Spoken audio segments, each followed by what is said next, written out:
அரியலூர் மாவட்டம் ஜெயங்கொண்டத்தில் பாட்டாளி மக்கள் கட்சி சார்பில் அன்புமணி ராமதாஸ் நியமித்த மாவட்ட செயலாளர் தமிழ்மறவன் தலைமையில் சிறப்பு பொதுக்குழு கூட்டம் நடைபெற்றது. இந்த நிகழ்ச்சியில் பேசிய தமிழ்மறவன், மாவட்டத்தின் அனைத்து ஒன்றியத்திலும் உறுப்பினர்கள் எண்ணிக்கையை அதிகரிக்க வேண்டும் என்றும் 2026ஆம் ஆண்டு தேர்தலுக்கு இன்றிலிருந்தே உழைக்க வேண்டும் என்றும் தெரிவித்துள்ளார்.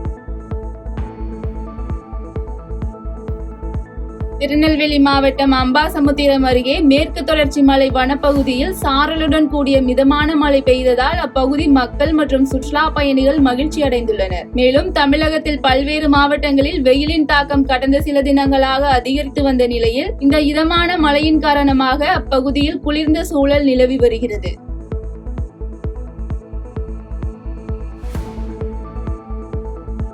தூத்துக்குடி மாவட்டம் கோவில்பட்டி அருகே ஆதிதிராவிட நல குடியிருப்பு பகுதியில் அமைக்கப்பட்டுள்ள உயர் மின்னழுத்த மின்கம்பத்தை அகற்ற கோரி அப்பகுதி மக்கள் அரசுக்கு கோரிக்கை வைத்துள்ளனர். மேலும் இந்த உயர் மின்னழுத்த கம்பங்களால் தங்களது குழந்தைகள் அந்த வழியாக செல்வதற்கு அச்சமடைந்துள்ளார்கள் என்றும், எனவே உடனடியாக அகற்றவில்லை என்றால் அடுத்த கட்ட போராட்டத்தில் ஈடுபட உள்ளதாகவும் அப்பகுதி மக்கள் தெரிவித்துள்ளனர்.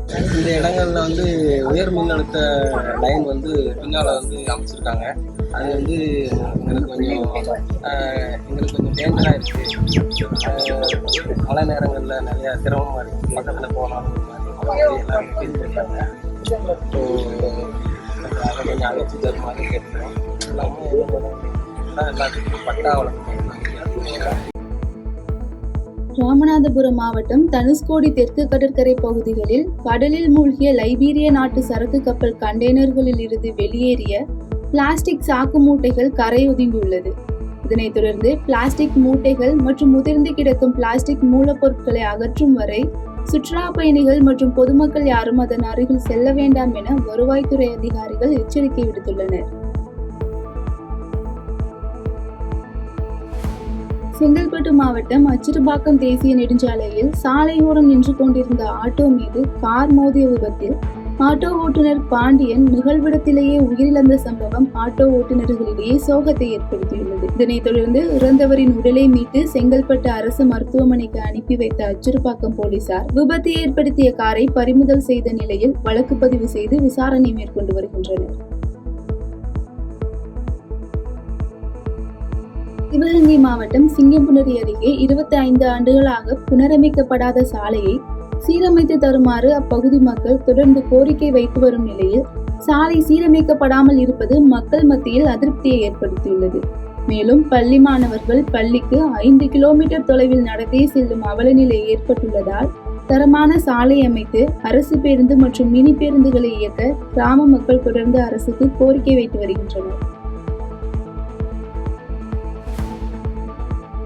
கரூர் அரசு மருத்துவக் கல்லூரி மருத்துவமனை வளாகத்தின் புதிய நூலக கட்டிடத்தை தமிழக முதலமைச்சர் மு.க.ஸ்டாலின் காணொலி காட்சி மூலம் திறந்து வைத்து சிறப்பித்தார். இந்த நிகழ்ச்சியில் கரூர் சட்டமன்ற உறுப்பினர் செந்தில் பாலாஜி மற்றும் கரூர் மாவட்ட ஆட்சித்தலைவர் தங்கவேல் உள்ளிட்ட அதிகாரிகள் கலந்து கொண்டனர்.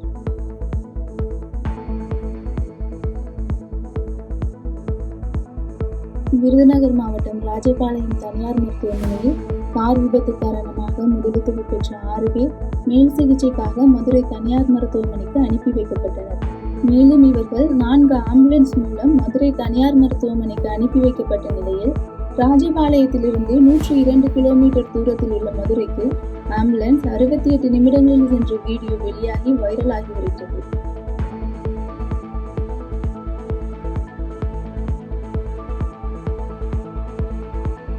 கடலூர் மாவட்டம் விருத்தாசலம் அருகே 20 கிராமங்களுக்கு செல்லக்கூடிய சாலை குண்டும் குழியுமாக மாறியதை அடுத்து மழையின் காரணமாக சாலை முற்றிலும் சேரும் சகதியுமாக உள்ளதால் வாகனங்கள் விழுந்து செல்லும் அவலநிலை ஏற்பட்டுள்ளது. இதனையடுத்து விருத்தாச்சலம் ஊராட்சி ஒன்றிய அலுவலக அதிகாரிகள் சாலையை புதுப்பிக்க வேண்டும் என்று அப்பகுதி மக்கள் கோரிக்கை வைத்துள்ளனர். சுமார் 20க்கும் மேற்பட்ட கிராமங்கள் தொடங்கி வருகின்றன. இதில் ரோடு வசதி இல்லாமல் நடக்க பாதை இல்லாமல் மக்கள் கடும் அவதிப்படுகின்றனர். இது 5 வருட காலமாக நாங்கள் மனு கொடுத்தும் ஒரு மனுவும் பரிசீலிக்கப்படவில்லை. எனவே கடும் போக்குவரத்து நெரிசலும் மக்கள் நடைபாதைக்கு வழி இல்லாமல் தவிக்கின்றனர். இது ஃபர்ஸ்ட் என்ன ரீசன்னாக்கா, ஸ்கூல் பசங்க போக முடியல, வழி இல்லை, நடந்து போக வழி இல்லை. எனவே இதுக்கு தக்க நடவடிக்கை எடுக்குமாறு பணியுடன் கேட்டுக்கொள்கிறோம். சேலம் மாவட்டம் ஓமலூர் வட்டாரத்தில் மழையின் காரணமாக மாம்பழத்தின் விலை குறைந்ததை அடுத்து விற்பனையின் அளவும் குறைந்துள்ளதால் விவசாயிகள் வேதனை அடைந்துள்ளனர். மேலும் 1 கிலோ மாம்பழம் 100 முதல் 250 ரூபாய் வரை விற்பனையானது என்றும் தற்போது கிலோ மாம்பழம் ரூபாய் 30க்கு விற்பனை செய்யப்படும் நிலையிலும் தினமும் 50 கிலோ பழம் வரை வீணாவதாக விவசாயிகள் கூறியுள்ளனர்.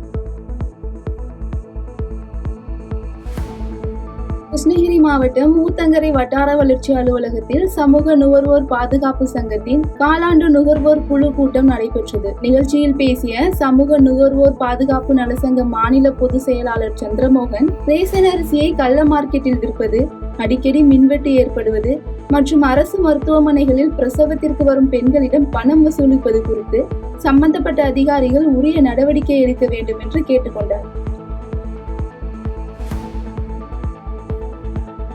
சேலம் மாவட்டம் சங்ககிரி வட்டாட்சியர் அலுவலகம் முன்பு மாங்காய்க்கு விலை உயர்வு வழங்கிடக் கோரி விவசாயிகள் சங்க மாவட்ட துணை செயலாளர் ராஜேந்திரன் தலைமையில் மாங்காய்களை தரையில் போட்டு ஆர்ப்பாட்டத்தில் ஈடுபட்டனர்.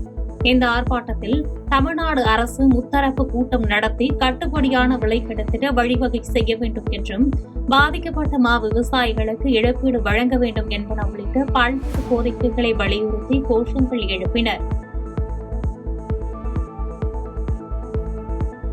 வேலூர் அரசு மருத்துவக் கல்லூரி மருத்துவமனையில் கவனக்குறைவாக பச்சிளம் குழந்தையின் கட்டை விரலை செவிலியர் வெட்டிய விவகாரத்தில் சம்பந்தப்பட்ட மருத்துவமனை நிர்வாகத்தை கண்டித்து CPIML கட்சியினர் கணிப்பாடி பேருந்து நிலையத்தில் கண்டன ஆர்ப்பாட்டத்தில் ஈடுபட்டனர். அப்போது மருத்துவமனையின் அலட்சியத்தை கண்டித்தும் இதற்கு காரணமான செவிலியரை பணி நீக்கம் செய்ய வேண்டும் என்றும் வலியுறுத்தி கண்டன கோஷங்களை எழுப்பினர். நீலகிரி மாவட்டத்தில் வெளி மாநிலங்களிலிருந்து வரத்து குறைந்துள்ளதால் ரூபாய் 15 மற்றும் 20க்கு விற்பனையான கேரட் விலை தற்போது ரூபாய் 85 வரை விற்பனையாகியிருக்கிறது. இதனால் நல்ல லாபம் கிடைத்து வருவதாக விவசாயிகள் மகிழ்ச்சி அடைந்துள்ளனர்.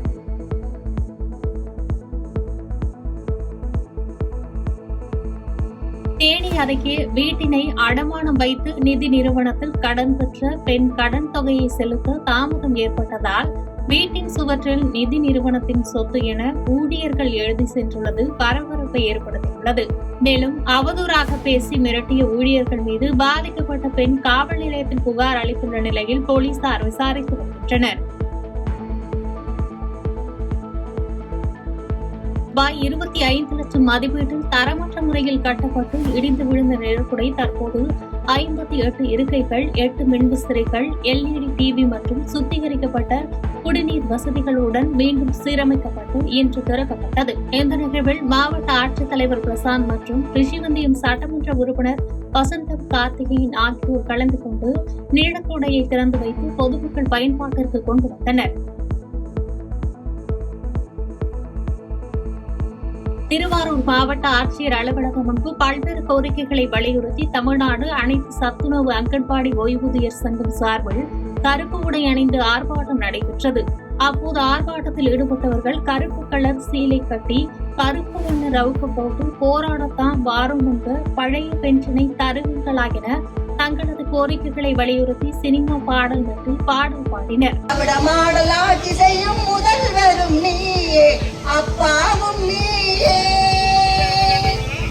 புரட்சி தலைவி கலைஞரிடம் கேட்டு வந்தோமே, பழைய பென்ஷன் தர சொல்லி கோரிக்கை வைத்தோமே, எங்களுக்கு பழைய பென்ஷன் தர யாரும் இல்லையே. புதுச்சேரியில் வங்கி கணக்கு சஸ்பெண்ட் செய்யப்பட்டுள்ளதாக பிரபல வங்கிகளின் பெயரில் வாட்ஸ்அப்பில் வரும் போலி லிங்குடன் கூடிய மெசேஜை யாரும் நம்ப வேண்டாம் என்று புதுச்சேரி சைபர் கிரைம் போலீசார் எச்சரிக்கை விடுத்துள்ளனர். மேலும் இணைய வழி சம்பந்தமான புகார் மற்றும் சந்தேகங்களை தீர்த்துக் கொள்ள சம்பந்தப்பட்ட தொலைபேசி எண்களை தொடர்பு கொள்ள வேண்டும் என்று அறிவுறுத்தப்பட்டுள்ளது. சமீபத்தில் city union bank, ICICI bank, Indian bank, SBI bank போன்ற மற்ற பேங்க் போல ஒரு லிங்க் மற்ற வாட்ஸ்அப் குரூப்ல பரவினது. அதுல என்னன்னா உங்களோட அக்கௌண்ட் சஸ்பெண்ட் செய்யப்படும், அதனால நீங்க அப்டேட் பண்ணணும்னு சொல்லிட்டு அந்த APK ஃபைல் லிங்க் சுத்தி நிற்குது. அதை நம்ம டச் பண்ணி நம்ம டேட்டாஸ்லாம் கொடுத்தா சைபர் குற்றவாளியால் உருவாக்கப்பட்ட அந்த APK ஃபைல்னால நம்ம பணத்தெல்லாம் எடுத்துருவாங்க. அது இல்லாம நம்ம வாட்ஸ்அப் குரூப் ஹேக் ஆயிடும்.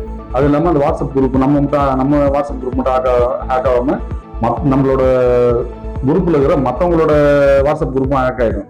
அவங்களும் அது மாதிரி டேட்டாஸ் கொடுத்து பணத்தை எழுந்துருவாங்க. அதே மாதிரி வந்து ஏபிகே ஃபைல் வந்தா, பேங்க் பேர் சொல்லி ஏபிகே ஃபைல் வந்தா யாருமே தொட வேணாம்னு சொல்லிட்டோம். அது அப்படியே தெரியாம டச் பண்ணிட்டாலும் அது கேட்குற டேட்டாஸ் கொடுக்க வேணாம்னு சொல்லிட்டு அப்படி யாருன்னா அதில் பாதிக்கப்பட்டா உடனடியாக வந்து புதுச்சேரி சைபர் கிரைமை அணுக முடியும். புதுச்சேரி சைபர் கிரைம் சார்பாக கேட்டுக்கொள்கிறேன். புதுச்சேரி மாநிலம் காரைக்கால் ரயில் நிலையத்தில் விசா முடிந்து சுற்றிய இலங்கை வாலிபரை நகர போலீசார் கைது செய்தனர். இலங்கையை சேர்ந்த அஜந்தன் கடந்த 2019 6 மாத கால விசாவில் இந்தியா வந்த நிலையில் தனது விசா உள்ளிட்ட ஆவணங்களை தொலைத்துவிட்டு சுற்றித் திரிந்தது தெரிய வந்த நிலையில் போலீசார் அவரை கைது செய்து சிறையில் அடைத்தனர்.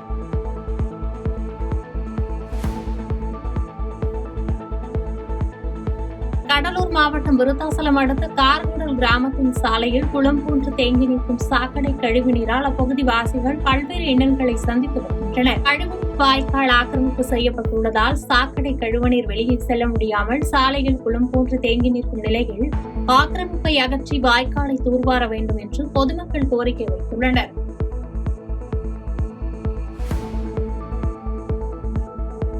நாமக்கல் மாவட்டம் பரமத்தி அருகே வீட்டிற்குள் அழுகிய நிலையில் தம்பதியின் சடலங்கள் மீட்கப்பட்ட சம்பவம் பரபரப்பை ஏற்படுத்தியுள்ளது.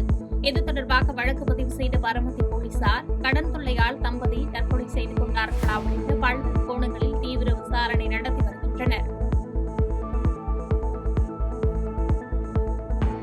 திருவண்ணாமலை மாவட்டம் ஆரணி அருகே அதிமுக சட்டமன்ற உறுப்பினர் தொகுதி மேம்பாட்டு நிதியிலிருந்து ரூபாய் 7,50,000 மதிப்பீட்டில் புதிதாக அமைக்கப்பட்ட நாடக மேடையை முன்னாள் அமைச்சரும் ஆரணி அதிமுக சட்டமன்ற உறுப்பினருமான சேவூர் எஸ். ராமச்சந்திரன் மக்கள் பயன்பாட்டிற்கு திறந்து வைத்தார்.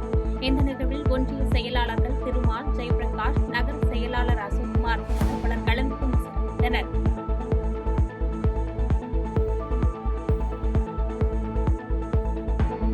களம்பூர் பகுதியில் உள்ள காசி விஸ்வநாதர் ஆலய ஆக்கிரமிப்பை மீட்கவும் வேண்டி ஆரணி டவுன் வருவாய் கோட்டாட்சியர் அலுவலகத்தில் நடைபெற்ற வாராந்திர மக்கள் குறைதீர்வு நாள் கூட்டத்தில் இந்து முன்னணியினர் சுமார் 300க்கும் மேற்பட்டோர் மனு அளித்தனர். இந்த மனுக்கள் மீது நடவடிக்கை எடுக்காத பட்சத்தில் இந்து முன்னணி சார்பில் அரசு அதிகாரிகளை கண்டித்து மிகப்பெரிய அளவில் போராட்டம் நடத்தப்படும் என்று அந்த மனுவில் குறிப்பிடப்பட்டுள்ளது. கோவில் நிலத்தையும் ஏரி புறம்போக்கையும் வந்து கால்வாயையும் ஆக்கிரமிப்பு பண்ணிருக்காங்க. தொடர்ந்து இதுவாட்டி 3 முறை மனு கொடுத்தோம். இதுவரை எந்த நடவடிக்கை இல்லை. திரும்ப இந்த மனு கொடுத்திருக்கோம். இந்த நடவடிக்கை எடுக்கல அப்படின்னா மக்களை திரட்டி மிக பெரிய அளவில் ஆரணி பகுதியில் மிகப்பெரிய மக்கள் எழுச்சி போராட்டம் இதில் நடைபெறும் என்பதை இந்த வாயிலாக தெரிவித்துக் கொள்கிறோம். தென்காசி மாவட்ட தலைமை அரசு மருத்துவமனையில் நள்ளிரவில் மின்தடை ஏற்பட்டு மருத்துவமனை முழுவதும் இருளில் மூழ்கி காட்சியளித்ததால் நோயாளிகள் மற்றும் உடனிருந்தவர்கள் கடும் அவதிக்குள்ளாகினர். இந்த காட்சிகள் தற்போது வெளியாகியுள்ள நிலையில் துறை சார்ந்த அதிகாரிகள் உடனடியாக நடவடிக்கை எடுத்து மாவட்ட தலைமை அரசு மருத்துவமனைக்கு தடையில்லா மின் விநியோகம் வழங்க வேண்டும் என்று கோரிக்கை எழுந்துள்ளது. தென்காசி மாவட்டத்தில் சுற்றுலா தலமான குற்றாலத்தில் கூட்ட நெரிசலை பயன்படுத்தி தொடர் செயின் பறிப்பில் ஈடுபட்ட 2 நபர்களை போலீசார் கைது செய்துள்ளனர். தொடர் புகார்கள் எழுந்த நிலையில் போலீசார் அங்கு புகுத்தப்பட்டிருந்த சிசிடிவி கண்காணிப்பு கேமரா காட்சிகள் மூலம் ஆய்வு செய்து இருவரை கைது செய்து நடவடிக்கை மேற்கொண்டுள்ளனர். முதலமைச்சர் மு. ஸ்டாலின் பிறந்தநாளை முன்னிட்டு மதுரை வடக்கு மாவட்ட திமுக சார்பில் மதுரை மேலூர் தொகுதிக்குட்பட்ட கம்பூர், கொட்டாம்பட்டி உள்ளிட்ட பகுதிகளிலும் அதனைத் தொடர்ந்து மதுரை மேற்கு தொகுதிக்குட்பட்ட சிக்கந்தர் சாவடி, கோவில் பாப்பாவூர் உள்ளிட்ட பகுதிகளில் உள்ள 10,000 பொதுமக்களுக்கு அமைச்சர் மூர்த்தி தலைமையில் நலத்திட்ட உதவிகள் வழங்கப்பட்டது. தொடர்ந்து நிகழ்ச்சியில் பேசிய அமைச்சர் மூர்த்தி, எல்லோருக்கும் எல்லாம் என்ற அடிப்படையில் முதலமைச்சர் நலத்திட்டங்களை தொடர்ந்து செய்து வருவதாகவும் இந்தியாவிலேயே முன்மாதிரி மாநிலமாக தமிழ்நாட்டை கொண்டு வந்துள்ளார் முதலமைச்சர் மு. ஸ்டாலின் என்று பெருமிதம் கொண்டார். மக்கள் பணியை ஆற்றிக் கொண்டிருக்கக்கூடிய நம்முடைய முதலமைச்சர் அவர்கள் எந்த அளவிற்கு அவருடைய பணி சிறப்பாக இருந்தது என்பதற்கு நடந்து முடிந்த நம்முடைய பொதுக்குழுவிலே வருகிற போது பெண்களுடைய வரவேற்பு, மிகப்பெரிய வரவேற்பை தமிழ்நாட்டிலே மதுரை மாவட்டம் தான் முதலிடத்தை பெற்றிருக்கக்கூடியது என்பதன் அளவிற்கு ஒரு மிக பிரமாண்டமான வரவேற்பை தந்தீர்கள். அதே போல இயக்கத்திலே அந்த பொதுக்குழுவை நடத்துவது என்பது வரலாற்று சிறப்புமிக்க பொதுக்குழுவை நம்முடைய மாவட்டத்தின் சார்பிலும் உங்களுடைய அனைவருடைய சார்பிலும் முழு ஒத்துழைப்போடு சார்பிலும் அதை வெற்றிகரமாக நடத்தி முடித்திருக்கிறோம் என்று சொன்னால் வரக்கூடிய 2026 தேர்தலிலும் முதலமைச்சர் நினைக்கக்கூடிய முதல் மாவட்டமாக மதுரை மாவட்டம் அமையும் என்பதனையும் இந்த நேரத்தில் சொல்லி 2026 நம்முடைய முதலமைச்சர் தான் மீண்டும் முதல்வராக வருவார். அதற்கு முழு ஆதரவை தாருங்கள் என்று சொல்லி நிறைவு செய்கிறேன். நன்றி, வணக்கம். தேனி மாவட்டம் கம்பத்திலிருந்து கேரளாவிற்கு கஞ்சா கடத்த முயன்ற 3 பெண்கள் உட்பட 4 பேர் கைது செய்யப்பட்டுள்ளனர். கைதானவர்களிடமிருந்து 22 கிலோ கஞ்சாவை பறிமுதல் செய்த போலீசார் செல்வம், பாண்டீஸ்வரி, முத்துலட்சுமி, கற்பகவள்ளி ஆகிய 4 பேரையும் கைது செய்து சிறையில் அடைத்தனர்.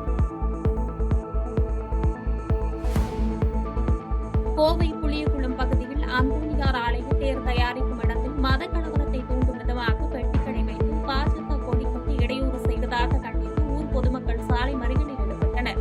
சுமார் 1 மணி நேரத்திற்கு மேலாக போராட்டத்தில் ஈடுபட்ட பொதுமக்களிடம் கடையை அப்புறப்படுத்தி தருவதாக போலீசார் பேச்சுவார்த்தை நடத்திய நிலையில் போராட்டம் கைவிடப்பட்டது. ஜூன் மாசம் 3வது வாரம் தேர் எடுப்பாங்க. அது இருக்க எல்லாத்துக்கும் தெரியுங்க. கடந்த 20 வருஷமா இங்க தங்கமாதா தேர் மாரியம்மன் கோயில் தெருவில் முன்னாடி எடுத்துட்டு இருக்காங்க. அங்க பாத்தீங்கன்னா 20க்கு 20 அமைப்புல செட்டு போடுவாங்க. அந்த செட்டு போட்டு செட்டுக்குள்ளதான் தேர் வேலை நடக்குங்க. ஏன் பர்டிகுலர் அந்த இடத்துல சொல்றோம்னா, அந்த இடத்துல போட்டாதான் வண்டி போறதுக்கும் வரதுக்கும் எந்த விதமான இடையூறு இல்லாம இருக்குங்க. இப்ப அந்த இடத்துல பாத்தீங்கன்னா கடந்த 2 வருஷமா ஒருத்தங்க பெட்டி கடை போட்டிருக்காங்க ரிமூவபிளா. அவங்க போடும் போது என்ன சொன்னாங்கன்னா, உங்க தேர் டைம்ல நாங்க அந்த செட்டை எடுத்துக்கிறோம், 10 நாள் நாங்க எடுத்துக்கிறோம், அப்புறம் எடுத்து வச்சிடலாம். அதே மாதிரிதான் போன வருஷம் எடுத்து வச்சு பண்ணாங்க. அங்க ரவின்னு சொல்லிட்டு ஒருத்தர் இருக்காருங்க. அவர் பாத்தீங்கன்னா பிஜேபியில 2002ல் அவங்க துணைவியார் பாத்தீங்கன்னா கவுன்சிலர் இருந்திருக்காங்க. அந்த ஒரு விஷயத்தை பயன்படுத்தி இந்த வாட்டி எடுக்க மாட்டோம் அப்படின்னு சொல்லிட்டு இந்து கிறிஸ்டின் பிரச்சனையை அதை மாத்தினாருங்க. திருப்பத்தூர் மாவட்டம் வாணியம்பாடி அருகே மழை நீர் தேங்கி சேரும் சகதியுமாய் முக்கிய சாலை காணப்படுவதால் வாகன ஓட்டிகள் பெரும் அவதியடைந்தனர். தொடர்ந்து மழை பெய்யும் போதெல்லாம் இதே நிலை நீடித்து வருவதாக வேதனை தெரிவித்து வரும் அப்பகுதிவாசிகள் மழை நீர் தேங்காத வண்ணம் நடவடிக்கை எடுக்க வேண்டும் என்றும் குண்டும் குழியுமாக உள்ள சாலையை சீரமைக்க வேண்டும் என்றும் கோரிக்கை விடுத்துள்ளனர்.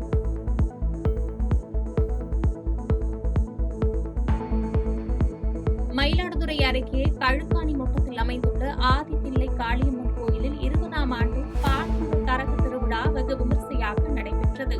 முன்னதாக திரு இந்தலூர் காவேரி கரையிலிருந்து ஊர்வலமாக வான வேடிக்கை, மேளதாள வாத்தியங்கள் முழங்க பால்குடங்கள் மற்றும் சக்தி கரகம் ஆலயத்தை வந்தடைந்த நிலையில் பக்தர்கள் தலையில் சுமந்து வந்த பாலை கொண்டு காளியம்மனுக்கு பாலாபிஷேகம் செய்யப்பட்டது.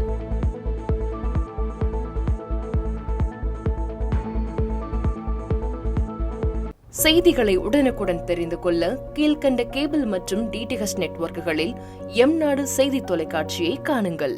பாதகம் செய்பவரை கண்டால் நாம் பயம் கொள்ளலாகாது பாப்பா. மோதி மிதித்து விடு பாப்பா, அவர் முகத்தில் உமிழ்ந்து விடு பாப்பா. அண்மை செய்திகளை உடனுக்குடன் தெரிந்து கொள்ள இணைந்திருங்கள் எம்நாடு தொலைக்காட்சியுடன்.